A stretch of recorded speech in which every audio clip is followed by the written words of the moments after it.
चंगाई, छुटकारा,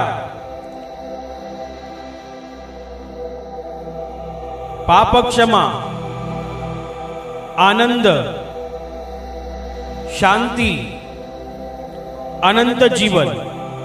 यह है ऐलान मसीह के क्रूस का, वह क्रूस जो गए 2000 वर्ष से पापी और कमजोर इंसान के लिए सामर्थ बन चुका है।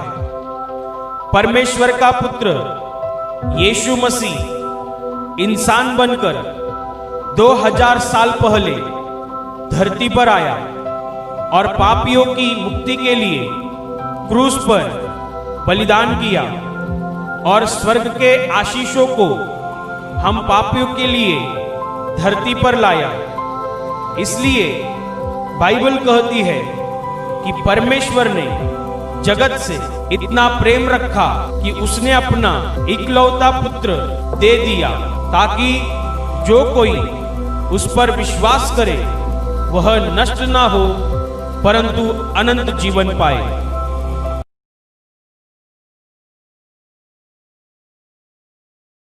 पन्ना क्रमांक 21, मत्ती रचित सुसमाचार अध्याय 13 वचन 16 और 17 मैं पढ़ रहा हूं, ध्यान से सुनिए।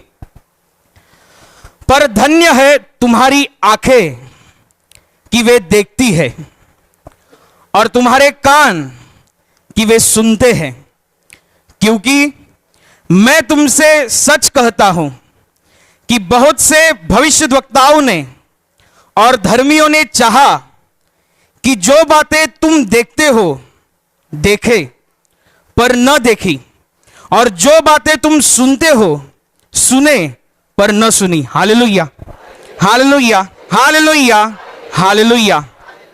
यीशु मसीह जब इस संसार में था और जब वे परमेश्वर का कार्य इस धरती पर कर रहा था, परमेश्वर की योजनाओं के विषय में वे परमेश्वर के चुने हुए लोगों को बता रहा था, परमेश्वर के प्यार के बारे में हर एक मनुष्य को वह जिक्र कर रहा था। और तब प्रभु यीशु मसीह ने यह बात कही थी अपने ऊपर विश्वास रखने वाले लोगों के प्रति। अपने ऊपर विश्वास जो रख रहे हैं, यीशु मसीह के ऊपर जितने लोग विश्वास रख रहे हैं, उनको प्रभु यीशु मसीह ये बात कह रहा है जो अभी हमने पढ़ी, जो बाइबल में बहुत ही विस्तारित रीति से लिखी गई है, बहुत ही स्पष्टता से लिखी गई है कि प्रभु यीशु मसीह अपने ऊपर विश्वास रखने वाले लोगों को यह बता रहा है, ये समझा रहा है कि धन्य है तुम्हारी आंख और धन्य है तुम्हारे कान। प्रभु यीशु मसीह अपने ऊपर विश्वास रखने वाले के लिए कुछ बता रहा है, यानी कि वो आपको बता रहा है, यानी कि वो तब भी उन लोगों को बता रहा था जब वे यीशु मसीह जब दृश्य स्वरूप में था, जो शरीर रूप में दिखाई देता था, और जो लोग यीशु मसीह के द्वारा जो बातें सीखते थे, समझते थे और जो कुछ भी अद्भुत काम देखते थे, और जब वे देखते थे तो प्रभु यीशु मसीह उनको कहता है, विश्वासियों को कहता है, आज भी हम विश्वासी है, भले हमें प्रभु यीशु मसीह शारीरिक तौर से नहीं दिखता, लेकिन उसका पवित्र आत्मा हमारे बीच में, हमारे मध्य में कार्य करता है। और यीशु मसीह विश्वासियों को यह बात बता रहा है, विश्वासियों को ये बात समझा रहा है कि धन्य है तुम्हारी आंखें और धन्य है तुम्हारे कान। परम प्रधान परमेश्वर का पुत्र अपने ऊपर विश्वास रखने वाले लोगों को यह बता रहा है कि तुम्हारी आंखें धन्य है, तुम्हारे कान धन्य है कि वो सुन रहे हैं, कि वो देख रहे हैं। इसका मतलब ये नहीं कि यीशु मसीह जब इस संसार में आया और यीशु मसीह के पास जितने लोग आए वो सारे के सारे अंधे थे, सारे के सारे बहरे थे, ऐसा नहीं है। कुछ गिने चुने लोग हुए थे जो अंधे थे, परमेश्वर ने उनको आंखें दी। कुछ गिने चुने लोग थे जिनको सुनाई नहीं दे रहा था, परमेश्वर ने उनको सुनने की शक्ति दी। लेकिन ये उन लोगों के विषय में कहा गया है जो पहले से ही देख रहे हैं, सुन रहे हैं। लेकिन ये जो बात प्रभु यीशु मसीह बता रहा है या सिखा रहा है, वे कुछ अपने आप में अलग है। प्रभु यीशु मसीह अपने ऊपर विश्वास रखने वाले लोगों के लिए, विश्वास रखने वालों के प्रति परमेश्वर की राज्य की बात वो बता रहा है। वो समझा रहा है कि तुम धन्य हो, तुम्हारी आंखें धन्य है, तुम्हारे कान धन्य है, क्योंकि तुम जो अभी देख रहे हो, तुम जो अभी सुन रहे हो, वो देखने के लिए और सुनने के लिए बहुत सारे भविष्यद्वक्ताओं ने और धर्मियों ने इच्छा प्रकट की थी, लेकिन उनको देखने नहीं मिला, उनको सुनने नहीं मिला। क्या देखने नहीं मिला? जो आज आप देख रहे हैं। क्या सुनने नहीं मिला? जो आज आप सुन रहे हैं। और इसलिए प्रभु यीशु मसीह अपने विश्वासियों के प्रति इस बात को प्रतीत कर रहा है, इस बात को समझा रहा है कि तुम धन्य हो कि बहुत से भविष्यद्वक्ताओं ने यह बात देखनी चाहिए लेकिन वो देख ना सके, बहुत से धर्मियों ने ये बातें सुननी चाहिए लेकिन वो सुन ना पाए। लेकिन अगर तुम सुन रहे हो, तुम देख रहे हो, तो परमेश्वर के नजर में आप एक धन्यवादित इंसान हो, एक धन्यवादित मनुष्य हो। ये जो परमेश्वर के द्वारा जो हमारी आंखों को धन्यता प्रदान की गई है, परमेश्वर के द्वारा जो हमारे कानों को धन्यता प्रदान की गई है, इसको हम विस्तार से समझेंगे। ध्यान रखना, आज का जो वचन है वह परमेश्वर के हृदय से निकला हुआ है। परमेश्वर आपको यह बताना चाहता है कि जो तुम आज देख रहे हो, यह देखने के लिए बहुत सारे भविष्यद्वक्ताओं ने परमेश्वर के सामने इच्छा को प्रकट किया। क्या देखने के लिए? जो आज आप देख रहे हैं, आज आप सुन रहे हैं, ये सुनने के लिए और देखने के लिए बहुत से भविष्यद्वक्ताओं ने और धर्मियों ने इच्छा को प्रकट किया, लेकिन वो देख नहीं पाए, उनको देखने को नहीं मिला, उनको सुनने को नहीं मिला। लेकिन आप सुन रहे हैं। परमेश्वर ने आपके कानों को, आपके आंखों को जो धन्यता प्रदान की है, उसका मर्म आज हम समझेंगे। लिखा गया है कि प्रभु यीशु मसीह अपने ऊपर विश्वास रखने वालों के प्रति यह बात बोलता है, उनको यह बात समझाता है कि तुम परमेश्वर की नजर में एक धन्यवादित इंसान हो, तुम परमेश्वर की नजर में एक आशीषित इंसान हो। भले संसार में तो तुम्हारी कोई कीमत नहीं होगी, भले संसार में लोग तुम्हें अनपढ़ और गवार समझते होंगे, लेकिन कोई ऐसा है जिसकी नजर में तुम एक धन्यवादित इंसान हो, तुम एक आशीषित इंसान हो।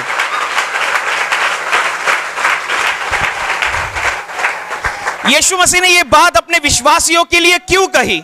यीशु मसीह यह बात अपने विश्वासियों के लिए क्यों समझा रहा है? ताकि वे समझ पाए, विश्वासी लोग समझ पाए कि जो तुम देख रहे हो या सुन रहे हो, उसकी कीमत हम पैसों में नहीं आंक सकते, उसकी कीमत इस संसार में नहीं हम आंक सकते, क्योंकि जो तुम सुन रहे हो, जो तुम देख रहे हो, ये इस संसार की बातें नहीं, वरन परमेश्वर के राज्य की यानी स्वर्ग की बातें हैं।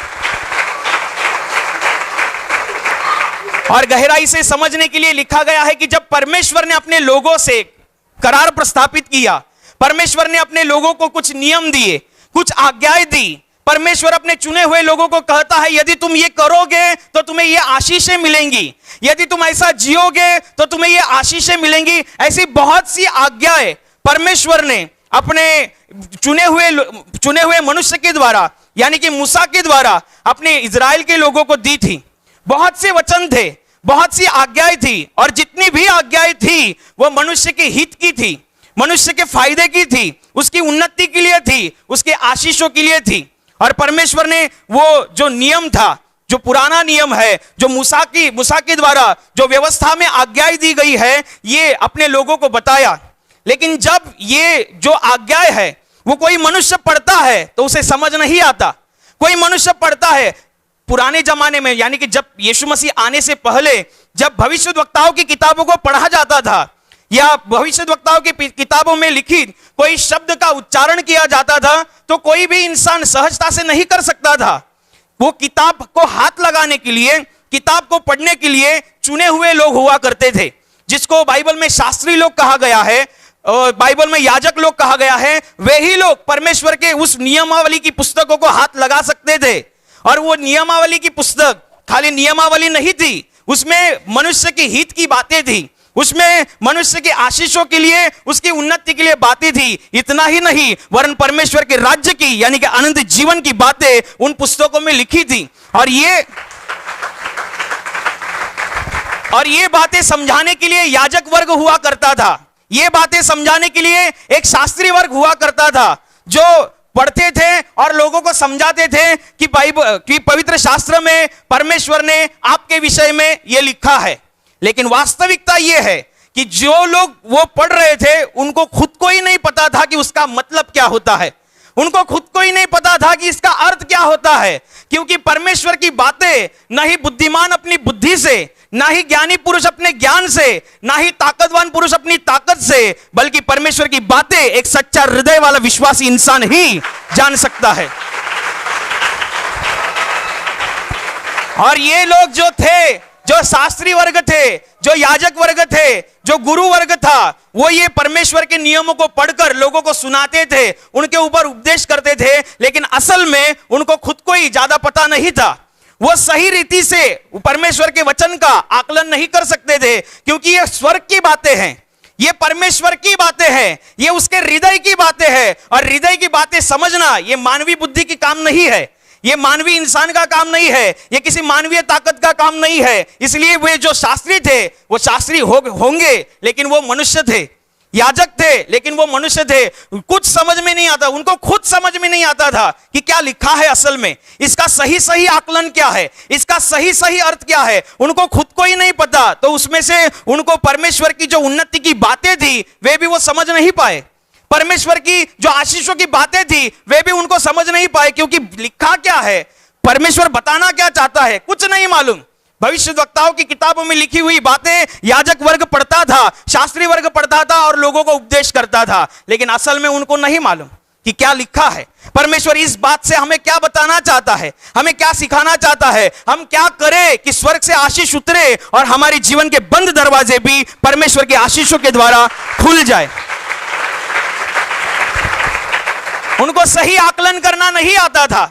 जब हम यीशु मसीह जब आया इस संसार में, मनुष्य रूप धारण करके परमेश्वर का इकलौता पुत्र जब इस धरती पर आया, तब उसने ये बात जो पहले ही भविष्यद्वक्ताओं की किताबों में लिखी थी, उन बातों को प्रभु यीशु मसीह ने बहुत ही सहजता से और सरलता से समझाया, जो बात शास्त्री वर्ग और याजक वर्ग समझा नहीं पाए थे।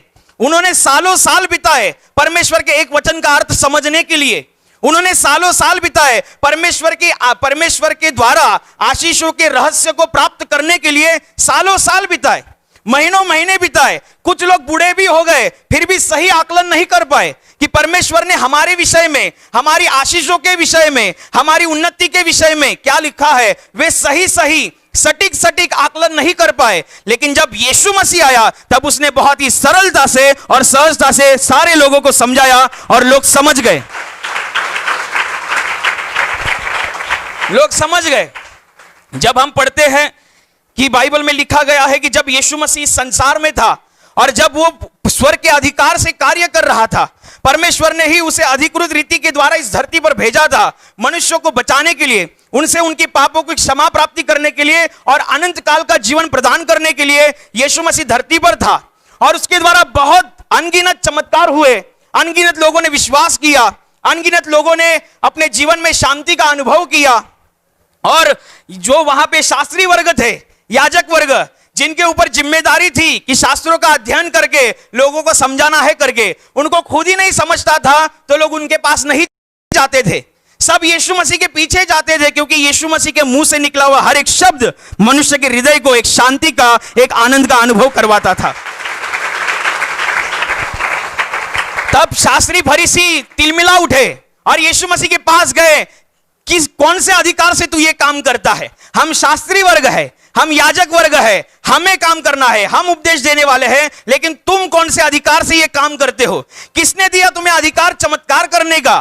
किसने दिया तुम्हें अधिकार ये उपदेश करने का? और परमेश्वर ने भविष्यद्वक्ताओं के द्वारा जो मनुष्य के हित में बातें लिखी है उसे समझाने का या सिखाने का किसने तुम्हें अधिकार दिया? शास्त्री वर्ग और याजक वर्ग तिलमिला उठा, क्योंकि उनको लगा उनका दुकान बंद, क्योंकि यीशु मसीह एक बहुत ही सरलता से 31, 32 या 33 वर्ष की आयु का होगा, लेकिन ऐसी ऐसी बातें बता रहा है जो आज तक कोई बता नहीं पाया, कोई याजक, कोई शास्त्री ऐसी बातें बता नहीं पाया, कोई समझा नहीं पाया। उनको लगा कि हमारा दुकान बंद, हम सीधा जाकर पूछेंगे किसने दिया तुम्हें अधिकार? इसका मतलब उनको ऐसे पूछना था, कहां से लिया तुमने डिग्री, किधर से तुमने कोर्स किया है, ये किधर से इतना तुम सीख के लिया है, और ऐसा कैसे करते हो? ऐसा उनको पूछना था। लेकिन यीशु मसीह ने कहा, तुम सबसे पहले मेरे प्रश्न का उत्तर दो कि यूहन्ना बपतिस्मा दाता को बपतिस्मा देने का अधिकार किस ओर से था, मनुष्य की ओर से या स्वर्ग की ओर से? यीशु मसीह, जो लोग नए हैं उनको बताता हूं, यूहन्ना बपतिस्मा दाता ये वह इंसान है जो यीशु मसीह के आने से पहले लोगों के हृदय को तैयार करने वाला एक मार्गदर्शक था। परमेश्वर यीशु मसीह जो इस संसार में आने वाला था, उससे पहले ये यूहन्ना बपतिस्मा दाता आने वाला है। ऐसे भविष्यद्वक्ताओं की किताबों में पहले ही लिखा था कि वे परमेश्वर के लिए मार्ग को तैयार करेगा, लोगों के हृदय को तैयार करेगा। ऐसे ही उसके विषय में, यानी कि यूहन्ना बपतिस्मा दाता के विषय में शास्त्रों में लिखा है। बहुत ही सरलता से हम पढ़ते हैं, जब लिखते हैं यशायाह नबी की किताब में, यह बहुत स्पष्टता से लिखा है कि जंगल में पुकारने वाले का शब्द यह है। यह मैं यूहन्ना बपतिस्मा दाता के विषय में बोल रहा हूं, थोड़ा गौर से सुनिएगा। लिखा गया है यशायाह नबी की किताब में कि एक समय ऐसा आएगा जब जंगल में पुकारने वाले का शब्द यह होगा कि वो कहेगा कि प्रभु के लिए मार्ग तैयार करो, उसके लिए सड़कें सीधी करो, और जो घाटी है उसे हर एक घाटी भर दी जाएगी, और हर एक पहाड़ी और टीला नीचा किया जाएगा, जो टेढ़ा है उसको सीधा किया जाएगा, जो उबड़ खाबड़ है उसको चौरस बना दिया जाएगा, और हर एक मनुष्य परमेश्वर का उद्धार देखेगा। ऐसा भविष्यद्वक्ताओं की किताबों में लिखा है। प्रभु यीशु मसीह आने से पहले जो इंसान आएगा वो जंगल में परमेश्वर का कार्य करेगा, वो जंगल में जाकर घोषणा करेगा, वो जंगल में जाकर लोगों को इस बात के बारे में गवाही देगा कि परमेश्वर आने वाला है, मसीहा आने वाला है। उससे पहले अपने हृदय को सीधा करो, जो टेढ़ा मार्ग में चल रहे हैं वो सीधा हो जाओ, जो उबड़ खाबड़ जिनका जीवन है चौरस बन जाओ, और परमेश्वर का उद्धार देखने के लिए अपने हृदय को पूरे दिल से तैयार करो। ये वो कह रहा था। और बहुत से लोग यूहन्ना बपतिस्मा दाता के पास जाते थे और पश्चाताप के लिए उससे पानी का बपतिस्मा लेते थे, क्योंकि वे जान चुके थे कि यशायाह नबी की किताब में जिस बपतिस्मा दाता के विषय में लिखा है, या जिस भविष्यद्वक्ता के विषय में लिखा है, ये यूहन्ना ही है। वो जंगल में कार्य कर रहा है। पवित्र शास्त्र में ये लिखा है, यशायाह नबी की किताब में लिखा है कि वो जंगल में घोषणा करेगा, वो उसकी वाणी ये कहेगी। ये लिखा है, लोग देखते थे, सुनते थे और विश्वास करते थे। बहुत से लोगों ने यूहन्ना बपतिस्मा दाता को भविष्यद्वक्ता कहकर स्वीकार कर लिया था, क्योंकि वे उसका आना, उसका उस जंगल में कार्य करना और उसके जंगल के कार्य करने के वक्त शब्द जो है वो पुराने नियम में लिखे गए थे। लेकिन जब यीशु मसीह ने इन लोगों को प्रश्न किया कि मुझे बताओ, शास्त्रियों को, याजक वर्ग को, कि यूहन्ना बपतिस्मा दाता को बपतिस्मा देने का अधिकार कहां से था, स्वर्ग से कि मनुष्य से? बाइबल यो कहती है कि वे शास्त्री वर्ग, याजक वर्ग कहे कोने में चले गए और चर्चा करने लगे। ये लोग वो लोग हैं जो हर रोज पुराने नियम पढ़ते हैं, जो हर रोज भविष्यद्वक्ताओं की किताबों का अध्ययन करते हैं, जिन्होंने अपने जीवन की आधी आयु, आधी उम्र भविष्यद्वक्ताओं की किताबों का अध्ययन करने में लगा दिया, उसके अर्थ को समझने में लगा दिया। लेकिन उनको यह अभी तक नहीं पता था कि यूहन्ना बपतिस्मा देने वाले को अधिकार स्वर्ग से था। ये अपने आप में चर्चा करे, क्या बोले उसको, वो तो हमसे प्रश्न कर रहा है। हम उसको पूछने को गए कि तुम्हें किसने अधिकार दिया, तो यीशु मसीह हमसे पूछ रहा है कि तुम मुझे बताओ कि यूहन्ना बपतिस्मा दाता को बपतिस्मा देने का अधिकार कहां से था। वे आपस में चर्चा करते हैं और बोलते हैं, अगर हम स्वर्ग से बोलेंगे तो यीशु मसीह कहेगा कि तुमने विश्वास क्यों नहीं किया, क्योंकि ये वही शास्त्री लोग हैं, ये वही याजक लोग हैं जिन्होंने पढ़कर भी यूहन्ना बपतिस्मा दाता के विषय में जो लिखा है विश्वास नहीं किया, क्योंकि उनको खुद को ही नहीं समझ में आ रहा था कि क्या लिखा है, किसके विषय में लिखा है, क्यों लिखा है, खुद को ही नहीं समझ में आ रहा था। वे बोले कि हम यीशु मसीह को ऐसे नहीं बोलेंगे कि उसको अधिकार स्वर्ग से था, तो यीशु मसीह कहेगा कि तुमने विश्वास क्यों नहीं किया। और हम ऐसा बोलेंगे कि मनुष्य के द्वारा उसको अधिकार था, तो ये लोग हमको मारेंगे, क्योंकि ये सब लोग यूहन्ना बपतिस्मा दाता को भविष्यद्वक्ता समझते थे। इसका मतलब यह है कि जिन्होंने अपनी उम्र की आधी उम्र जिन्होंने अध्ययन करने में लगा दिया, लेकिन समझ नहीं पाए क्या लिखा है, किस विषय में लिखा है, क्या कहना चाहता है, क्या करना चाहिए, क्या करना नहीं चाहिए, कुछ उनको पता नहीं चलता था। इसलिए वे खुद को समझ नहीं आता था। वे खुद पढ़ रहे थे लेकिन समझ नहीं पा रहे थे। ये भविष्यद्वक्ताओं की किताबों में लिखी गई बातें मनुष्य के हित की है, उसके आशीषों के लिए है, उसकी उन्नति के लिए है। ये तो परमेश्वर ने अपनी प्रजा को, अपने ऊपर विश्वास रखने वाले लोगों को ये उसकी उन्नति के लिए दिया है। लेकिन समझाएगा कौन, सिखाएगा कौन, क्योंकि ये मानवीय बातें तो है नहीं। ऐसे ही एक घटना ऐसी भी है कि परमेश्वर ने, जब हम उत्पत्ति की किताब को पढ़ते हैं तो लिखा गया है कि परमेश्वर ने 6 दिन में पूरी दुनिया को रचा और 7वें दिन उसने कुछ काम नहीं किया, उसने विश्राम किया। 7वें दिन उसने आराम किया और उस 7वें दिन को परमेश्वर ने आशीषित किया और कहा कि यह शब्द का दिन है, इसे विश्राम का दिन कहकर मनाओ। शब्द के दिन को विश्राम का दिन कहो। तो ये शास्त्री फरीसी ने समझ लिया कि शब्द का दिन परमेश्वर ने कहा है काम नहीं करना, तो कुछ नहीं करना है, कुछ भी नहीं करना है। तो जब यीशु मसीह संसार में आया और जब शब्द के दिन यीशु मसीह ने बहुत से रोगों को चंगा किया, रोगियों को चंगा किया, किसी कुबड़ी औरत को यीशु मसीह ने ठीक किया शब्द के दिन, किसी सूखे हुए हाथ वाले आदमी को यीशु मसीह ने कहा कि तू अपना हाथ बढ़ा, उसी क्षण उसका आधा हाथ पूरा हो जाता है, उसका सूखा हुआ हाथ पूरा चंगा हो जाता है। यह सब शब्द के दिन होता है। और यही शास्त्री और फरीसी यीशु मसीह को दोष लगाने के लिए उठते हैं कि शास्त्रों में लिखा है कि शब्द का दिन मनाना चाहिए, शब्द के दिन में कुछ काम नहीं करना है, तो तुम शब्द के दिन लोगों को चंगा क्यों करते हो? ये याजक लोग, ये फरीसी लोग परमेश्वर के लिखे हुए शब्दों को कुछ अलग रीति से समझते थे। उनका अपना एक दायरा था, उनकी अपनी एक बुद्धि थी। परमेश्वर कुछ अलग कह रहा है, ये कुछ अलग समझते थे, क्योंकि ये उनको समझ में नहीं आता था। वे कहते थे कि यीशु मसीह को कहते थे कि शब्द के दिन तुम लोगों को क्यों चंगा करते हो? तो यीशु मसीह ने कहा, तुम्हें मुझे बताओ कि शब्द के दिन किसी की जान बचाना अच्छा है या किसी को जान से मारना अच्छा है? और यीशु मसीह यह भी कहता है कि तुम में ऐसा कौन है जिसका लड़का या जिसका बैल शब्द के दिन कुएं में गिर जाए और उसे कोई बचा नहीं पाएगा? ऐसा कौन है? वो चुप रह जाते हैं, क्योंकि उनके बच्चे का सवाल है, उनके बैल का सवाल है, तो वो चुप रह गए। लेकिन एक बीमार इंसान चंगा हो रहा है शब्द के दिन, अपनी परेशानियों से आजाद हो रहा है, स्वर्ग की सामर्थ उतर कर उसको चंगाई दे रही है, उसका उनको कुछ मतलब नहीं। शब्द का दिन, शब्द का दिन, ऐसा ही कर रहे हैं। अरे शब्द का दिन, लेकिन यीशु मसीह ने कहा, वो उनको ये पता नहीं था कि किसको बोलने जा रहे हैं, किसको बता रहे हैं। वो कहता है कि मनुष्य का पुत्र ये खुद शब्द का पुत्र है, शब्द का प्रभु है, ऐसा वो खुद कहता है। इतना ये लोगों ने उल्टा सीधा करके अपनी दिमाग की तौर से, एक बाइबल में ये घटना भी लिखी है कि 38 साल से एक लकवे रोगी इंसान को यीशु मसीह सामने से कहता है, मैं तुझसे कहता हूं अपनी बाज उठा और चल फिरने लग। 38 साल का इंसान अपनी बाज उठाकर, लकवाग्रस्त इंसान अपने ही पैरों पर चल फिरने लगता है। 38 साल के रोग से उसी क्षण, उसी घड़ी वो चंगाई को पाता है। और शास्त्री फरीसी आते हैं और उससे बोलते हैं, अरे जो आदमी 38 साल से अपने पैरों पर चल नहीं पाया, जो आदमी ने 38 साल से अपने पैरों पर जान नहीं पाई, वो इंसान अभी उनके सामने चल फिर रहा है, घूम फिर रहा है, अपनी बाज उठाकर चल रहा है। ये आए ज्यादा पवित्र लोग, ये आए ऐसा कि तुम शब्द के दिन बाज कैसा उठाया तुमने?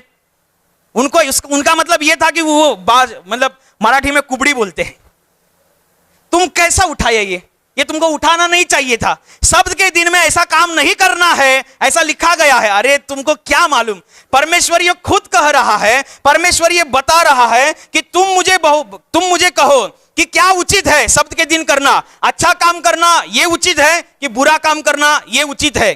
शब्द के दिन किसी की जान बचाना ये उचित है कि शब्द के दिन किसी की जान लेना ये उचित है?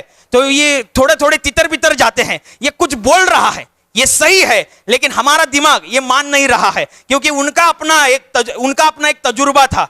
उनको ऐसे लगता था कि हम शास्त्री है, हमने कोर्स किया है, हमने स्टडी किया है, हमने अध्ययन किया है, हमने हमारी जीवन की आधी उम्र इसमें बिताई है, हम बूढ़े हो चुके हैं, हमारे बाल पक चुके हैं, तुम तो अभी आए हो, तुमने किधर से किया? ऐसे उनको लगता था। लेकिन उनको यह मालूम नहीं कि जिससे वो बात कर रहे हैं वो स्वर्ग और पृथ्वी का मालिक, हमारा निर्माण करता है। ऐसे बहुत से उदाहरण है कि शास्त्री और फरीसी परमेश्वर के लिखे हुए शब्द का गलत अर्थ निकालते थे। शास्त्री और फरीसी परमेश्वर ने लिखे हुए शब्द का गलत आकलन करते थे। सभी शास्त्री और सभी फरीसी ऐसे नहीं थे, लेकिन कुछ ऐसे थे जिनको गर्व था, जिनको अहंकार था, जिनको अपनी सत्ता ज्यादा अच्छा प्रिय लगती थी। वे लोग ऐसे थे, वे खुद भी नहीं समझते थे और दूसरों को भी नहीं समझाते थे। वरन परमेश्वर ने तो यह कहा था कि तुम मेरी आज्ञाओं को मानोगे तो मेरे प्यार में, मेरे आशीषों में बने रहोगे, बढ़ते रहोगे। आज्ञाओं को मानोगे तो मेरे आशीषों में बने रहोगे, मेरे प्यार में बने रहोगे। लेकिन आज्ञा तो पहले पता होनी चाहिए कि क्या है आज्ञा। और जो बताने वाले हैं, जो समझाने वाले हैं, वो सिखाने वाले हैं, वो आधा अधूरा ज्ञान लेकर घूम रहे हैं। शास्त्री और फरीसी आधा अधूरा ज्ञान लेकर घूम रहे हैं। उनको नहीं पता चल रहा है कि लिखा क्या है। क्या लिखा है? बाइबल में लिखा गया है कि जब यीशु मसीह रात के समय में एक घर पर था, तब वहां पर फरीसियों का एक अधिकारी आया। फरीसी ये एक ऐसा वर्ग है कि जो पुराने नियम के आज्ञाओं को बहुत ही कट्टरता से पालता है। उसको फरीसियों का वर्ग कहते हैं। उनमें से वो एक था। वो यहूदियों का एक अधिकारी था और रात के समय में आया। क्यों रात के समय में आया? सुबह क्यों नहीं आया? उसका भी एक काम है, उसके पीछे एक स्वार्थ है। रात में जाऊंगा तो कोई देखेगा नहीं, सुबह में जाऊंगा तो लोग देखेंगे कि मैं खुद को इजराइल का गुरु कहता हूं। ये खुद को इजराइल का गुरु कहता है, निकोदेमुस जिसका नाम है, ये खुद को इजराइल का गुरु कहता है और यीशु मसीह से शिक्षा लेने जाता है। सुबह को लोग देखेंगे तो क्या बोलेंगे? इससे अच्छा मैं रात में जाऊंगा। और ये रात में जाता है और कहता है, हे रब्बी, हे गुरु, तू परमेश्वर से आया हुआ गुरु है, क्योंकि हम ये जानते हैं कि तू जो चिन्ह करता है, तू जो चमत्कारों को करता है, ये चिन्ह और चमत्कार बिना परमेश्वर की सामर्थ के कोई नहीं कर सकता, और तुम कर रहे हो, इसका मतलब ये परमेश्वर की सामर्थ है। तो प्रभु यीशु मसीह देखता है कि ये निकोदेमुस है, ये फरीसियों में से कोई है, ये यहूदियों का अधिकारी है। तो यीशु मसीह उसको स्वर्ग की गहरी बातें बताता है। वो कहता है कि नए सिरे से जन्म लिए बगैर कोई भी परमेश्वर के राज्य में प्रवेश नहीं कर सकता। उसका माथा ठनक जाता है कि ये क्या बोल दिया अभी प्रभु यीशु मसीह ने। यीशु मसीह स्वर्ग की गहरी, यीशु मसीह देखता है कि ये फरीसी है, ये पुराने नियम की आज्ञाओं को बहुत ही कट्टरता से पालने वाला है, तो इसको मैं बोलूंगा, इसको समझ में आएगा। यीशु मसीह कहता है कि सुनो, नए सिरे से जन्मे बगैर कोई भी परमेश्वर के राज्य में प्रवेश नहीं कर सकता। इसकी दिमाग काम करना बंद हो जाता है। वो यीशु मसीह से पूछता है कि एक बूढ़ा इंसान वापिस से छोटा होकर अपनी मां की कोख से जन्म कैसे लेगा? ये अलग बोल रहा है। यीशु मसीह समझ गया कि ये कुछ अलग है। यीशु मसीह ने कहा, मैं तुमसे कहता हूं कि नए सिरे से जन्म लेने के विषय में तो तुम ताज्जुब क्यों करते हो? जो शरीर से जन्मता है वो शारीरिक है, जो आत्मा से जन्मता है वो आत्मिक है।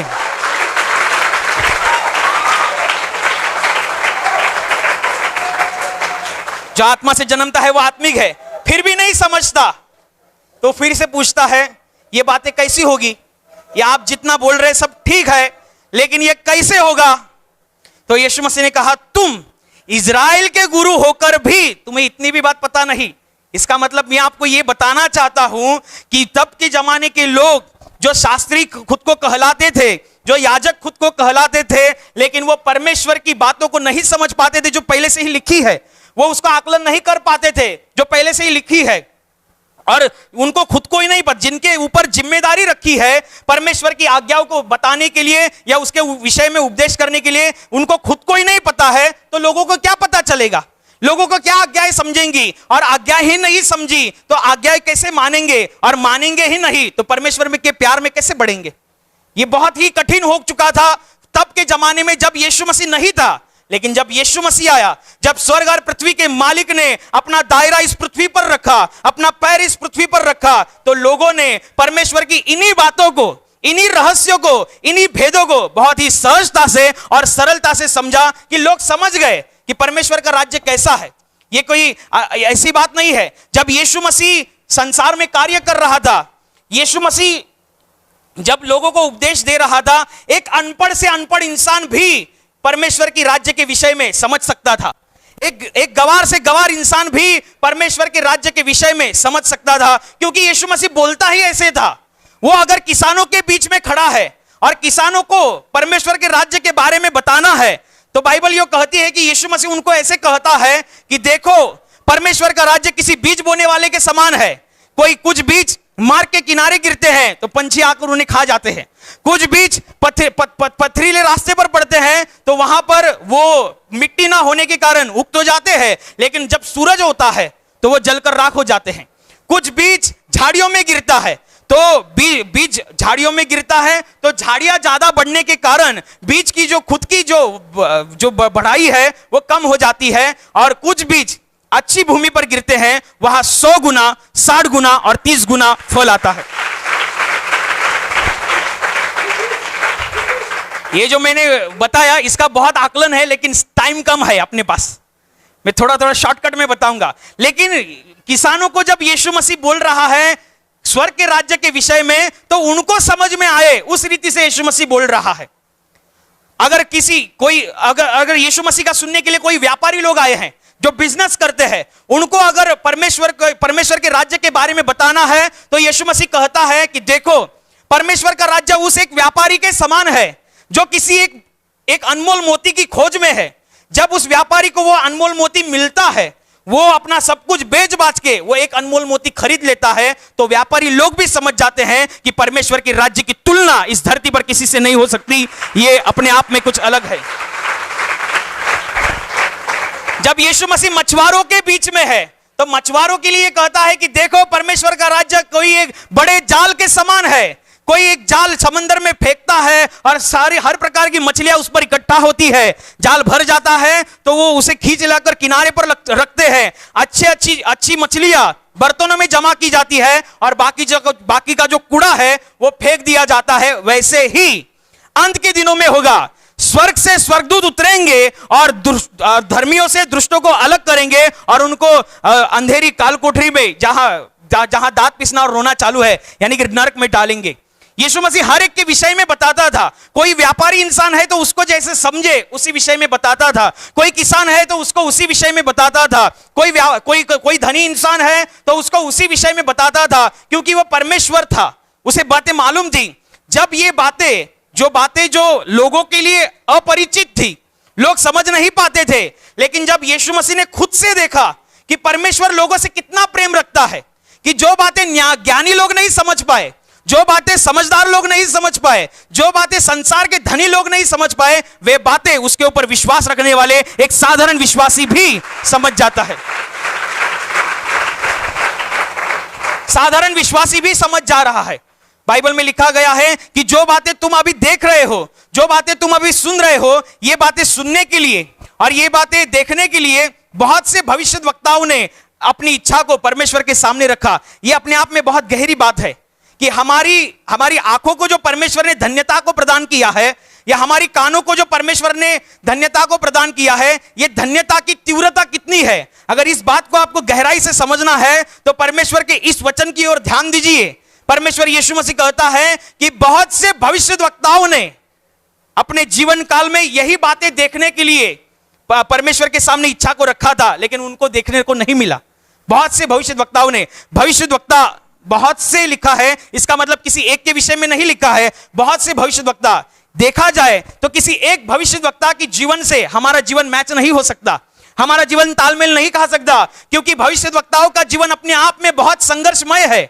जब हम पुराने नियम की लोगों के विषय में पढ़ते हैं, जब हम यूहन्ना बपतिस्मा के दाता विषय पढ़ते हैं, तो बाइबल में ये लिखा गया है कि ये जंगल में रहता था, ये मद खाता था, ये टिड्डियां खाता था, हमारे जैसे दाल चावल रोटी नहीं खाता था, ये जंगल में रहता था। ये एक भविष्यद्वक्ता था। भविष्यद्वक्ताओं की जीवन शैली अपने आप में बहुत ही आत्मिक संघर्ष से भरी है, लेकिन उतनी ही वो परमेश्वर के राज्य से और परमेश्वर के आशीषों से उनका जीवन भरा है। और यही जीवन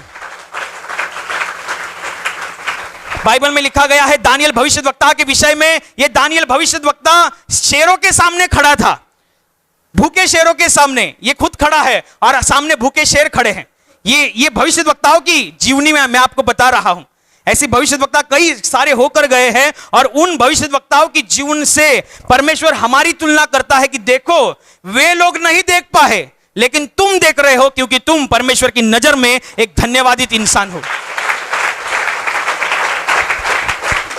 दानियल भविष्यद्वक्ता भूखे शेरों के सामने खड़ा था, फिर भी परमेश्वर को दुहाई देता रहा, फिर भी परमेश्वर के प्यार के विषय में जिक्र करता रहा, फिर भी परमेश्वर के नाम की दुहाई देता रहा। वो भविष्यद्वक्ता था। भविष्यद्वक्ताओं की जो जीवन शैली है वो अपने आप में बहुत संघर्षमय है, लेकिन आशीषों से भरी है।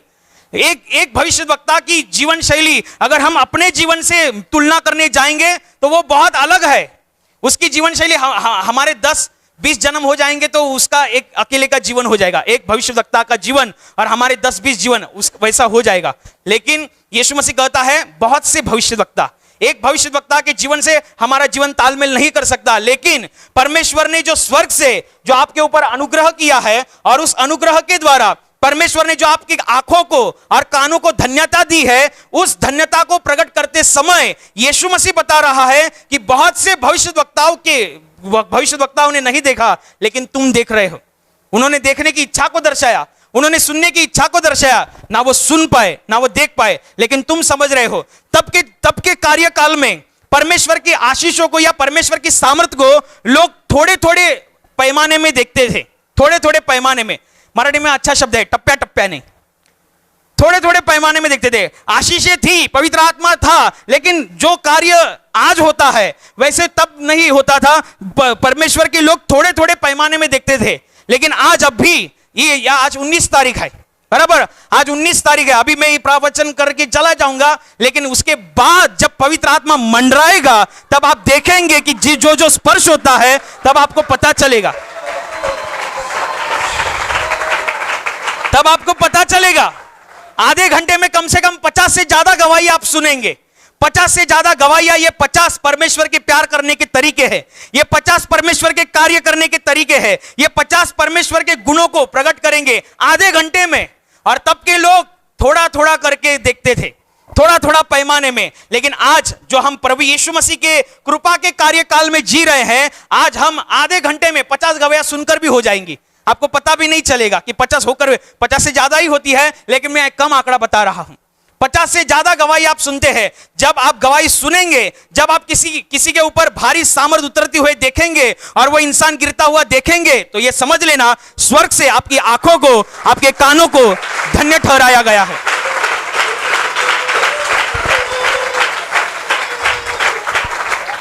स्वर्ग से आपके कानों को और आंखों को धन्य ठहराया गया है। यूहन्ना बपतिस्मा दाता के विषय में लोगों ने पूछा, क्या मसीहा तू ही है जिसके विषय में भविष्यद्वक्ताओं की किताबों में लिखा है, वो बचाने वाला इंसान तू ही है क्या? तो बपतिस्मा यूहन्ना दाता कहता है कि मैं तुम्हारा बपतिस्मा पानी से करता हूं, लेकिन जो आने वाला है वो मुझसे शक्तिशाली है, मैं इतने भी योग्य नहीं कि उसके जूतों की फीती खोल सकूं। वो तुम्हारा बपतिस्मा पवित्र आत्मा से और अग्नि से करेगा।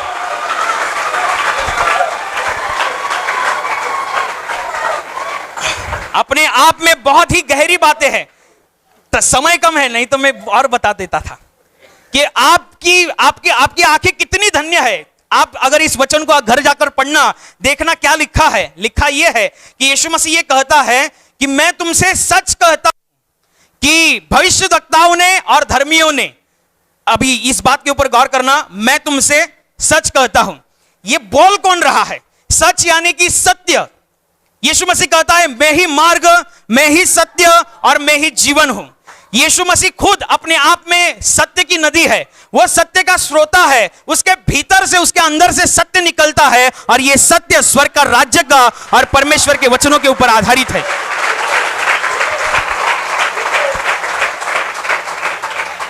जो अपने आप में सच्चाई का स्रोता है, जो अपने आप में सत्य का उगम है, जो अपने आप में सत्य है, वो किसी बात की पुष्टि करने के लिए अगर सत्य, मैं तुमसे सच कहता हूं यानी सत्य कहता हूं, ऐसा अगर बोलता है, तो आप वास्तविकता में उस सच कही बात की गहराई कितनी है आप समझ सकते हैं।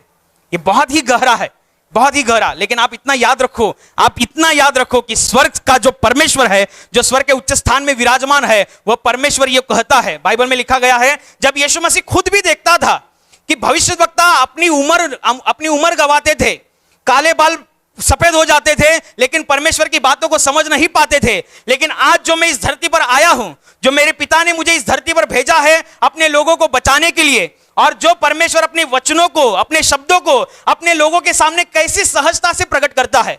यीशु मसीह कहता है मैं अपने मन से कुछ नहीं कहता, जिसने मुझे भेजा है वो पिता मुझे जैसे आज्ञा देता है वैसे ही मैं तुम्हें बताता हूं।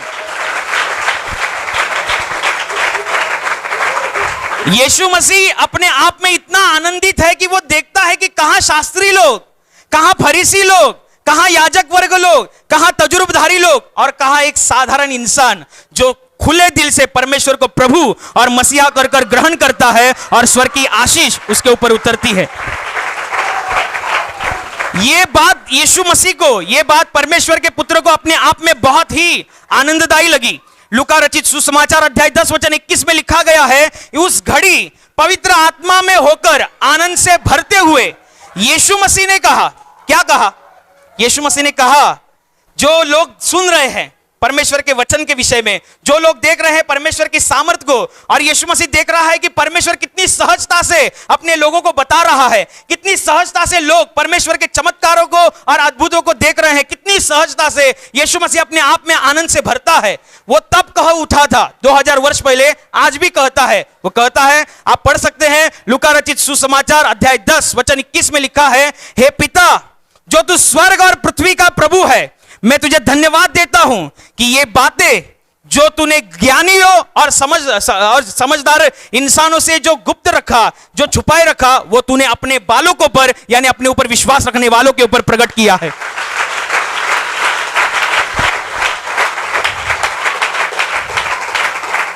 आप अपने आप को कभी कमजोर मत समझना, आप अपने आप को कभी दुर्बल मत समझना। आपके विषय में संसार क्या कहता है ये मायने नहीं है, संसार के लोगों में आपकी क्या प्रतिष्ठा है ये मायने नहीं है, आपकी क्या कीमत आंकी जाती है ये मायने नहीं है, लेकिन ध्यान रखना, जिसने सारे ब्रह्मांड को रचा है उसके नजरों में आप एक धन्यवादित इंसान है, आप धन्यवादित पुरुष, धन्यवादित स्त्री है। आप धन्यवादित है इसलिए परमेश्वर के शब्दों को सुन रहे हैं, आप धन्यवादित है इसलिए परमेश्वर के द्वारा घटी हुई गवाहियों को सुन रहे हैं। परमेश्वर के द्वारा, परमेश्वर की भारी सामर्थ जब किसी मनुष्य के ऊपर उतरती है और कोई मनुष्य उसे सहन नहीं कर पाता, जो गिरता है, अगर आप देख रहे हैं तो स्वर्ग से आपकी आंखों को धन्यता प्रदान की है, आप धन्य इंसान है। तो किसी गवाही को, किसी सामर्थ को, किसी वचन को अनदेखा मत करो, क्योंकि अगर आप अनदेखा करेंगे तो परमेश्वर ने स्वर्ग से आपको जो धन्यता को प्रदान किया है, आप उस धन्यता को गवा बैठेंगे। आप धन्यता को गवा मत बैठो, क्योंकि ये हमारी मेहनत से नहीं, हमारी दिमाग से नहीं, हमारी ताकत से नहीं, बल्कि सलीब पर जो परमेश्वर का इकलौता पुत्र अपनी जान जिसने वो दी है, उसके लहू के द्वारा हम ये सब देख पा रहे हैं। उसके लहू के द्वारा हमारी आंखें धन्य है, उसके लहू के द्वारा हमारी आंखें धन्य है, और उसके लहू के ही द्वारा हमारे जीवन में आशीष, आशीष और आशीष आएंगी। हालेलुया। और अभी प्रार्थना करने का समय है। प्रभु यीशु मसीह ने कहा, यद्यपि तुम मेरे नाम से कुछ मांगोगे तो वह परमेश्वर की महिमा के लिए तुम्हें दिया जाएगा। हाँ, उसका वचन यही सत्य है। वह अपने वचनों को पूरा करना जानता है, वह अपने वचनों को पूरा करने की सामर्थ रखता है। इसलिए हम उसके वचनों पर और सामर्थ के ऊपर विश्वास रखते हुए विश्वास के द्वारा प्रार्थना करेंगे। आपके जिस हिस्से पर बीमारी है उस हिस्से पर हाथ रखिए, और वहाँ हाथ नहीं रख सकते तो अपने सीने पर हाथ रखिए। आपके जीवन में से और शरीर में से हर एक दुख, तकलीफ, बीमारी प्रभु यीशु मसीह के पवित्र नाम इसी क्षण नष्ट हो जाए। आपके जीवन के बंधन और श्राप प्रभु यीशु मसीह ने बहाए हुए पवित्र लहू के द्वारा इसी क्षण टूट जाए। आपके जीवन की समस्या और शैतान का भयावह अंधार प्रभु यीशु मसीह के दिव्य और पवित्र प्रकाश के द्वारा इसी क्षण नष्ट हो जाए। आप पर, आपके परिवार के ऊपर प्रभु यीशु मसीह के महान आशीष आए। आमीन।